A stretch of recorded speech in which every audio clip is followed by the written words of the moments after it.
நேற்று பெரம்பூர் தொகுதி முல்லைநகரில் தீ விபத்து ஏற்பட்டது. அந்த தீ விபத்து ஏற்பட்ட உடனே தமிழக வெற்றிக் கழகத்தினுடைய நிர்வாகிகள் அவர்களுக்கு உதவி செய்ய வேண்டும் ஒரு நல்ல எண்ணத்தில் அவர்கள் வந்து சென்றார்கள்.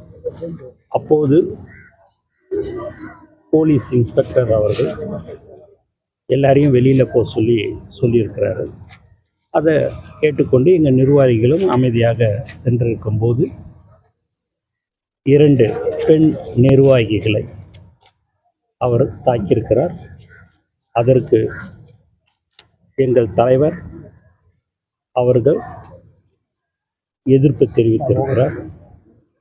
மேலும் இப்படி ஒரு சம்பவம் நடைபெறுவதற்கு தமிழ்நாடு அரசு முழு பொறுப்பு ஏற்க வேண்டும். போலீஸு அத்துமீறி நடந்து கொள்வதை நாங்கள் வன்மையாக கண்டிக்கிறோம் என்பதை இந்த நேரத்தில் தெரிவிக்கிறோம்.